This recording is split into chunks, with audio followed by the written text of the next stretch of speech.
Hi, my name is Juan. I'm a student at CGCC, Chandler Gilbert Community College, and in this video I'll be talking about this touchy subject of racism. Out of all the political topics there are in America, the most sensitive one is by far racism. You could be in a room full of people making a lot of noise, and the moment you or one person yells out the word racist or racism, the whole room will go quiet. And this is because racism is heavily frowned upon within the United States. And why is this? Why do you ask? Well, first we need to look at the history of racism in America, and that goes all the way back to the early 1600s when the first black slaves came to North America. And when they first came here, throughout the centuries, they were nothing but slaves. Very few were free, and even less were they treated like people. Majority of them were slaves, and even the ones that were free were treated as if they were slaves. And even when the American Revolutionary came for the War for Independence, and even afterwards, blacks were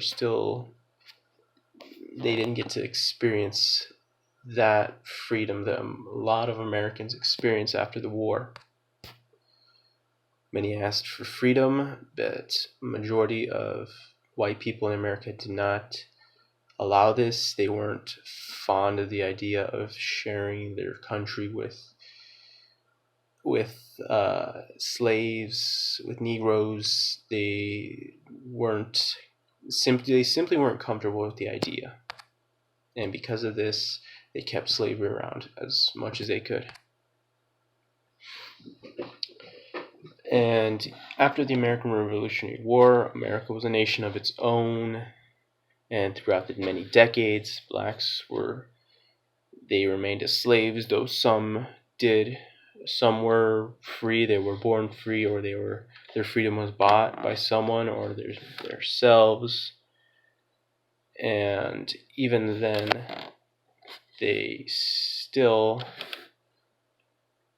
Well, hold on, let me go back. Eventually, they went through many decades of hell and slavery, and then came the American Revolutionary War.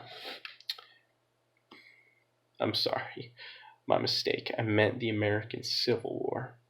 Brain fart. When the American Civil War came, it had everything to do with the topic of slavery. There was the Confederate South that attempted to keep slavery, and then there's the Union North that wanted to end slavery. And it started in 1861 with the bombing of Fort Sumter and ended in 1865.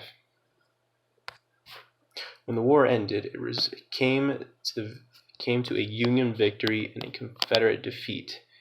When this happened, the 13th Amendment was passed, slavery was abolished, and all blacks in America were freed.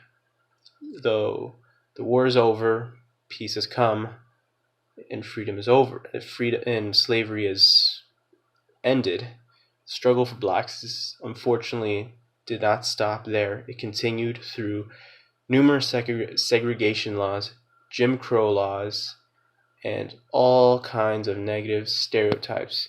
The majority of them derived directly from the popular American minstrel shows that are no longer popular to this day. And even then,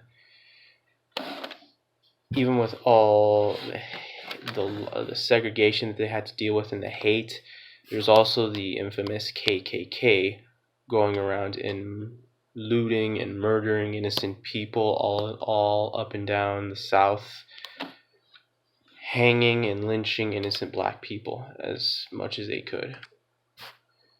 And this goes on for about 80 to 90 years, and that's 80 to 90 years of hell for these black people, for these black Americans who have been treated as less than human. they were treated as less than animals. They were considered less than animals. They were just hated by many and despised by many. But eventually, all this started to come to an end with the civil rights movement that began in the mid to late 1950s and ended in the late 1960s. During this era, many blacks rose up and protested against inequality and injustice within America, with blacks being treated as less, especially after all the hell they've gone through, and especially after all the black men who have enlisted and served within the United States military, fighting from the Civil War, the Spanish War, World War I, World War II, and the Korean War. These were men, not just any men, these were Americans who enlisted and fought for their country. Yet, because of the color of their skin, the pigment within their skin, when they got back, they were spat at, they were yelled at, they were called the word that we all know and hate to this day. Unfortunately, that's just how it was back then. But during the civil rights movement, this did come to an end.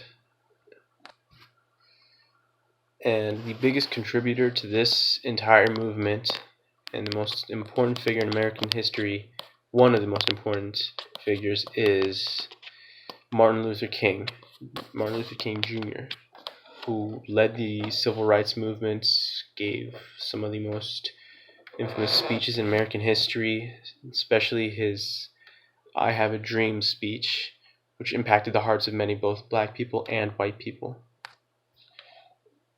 Eventually, the civil rights movement comes to an end. Time goes on, society moves on.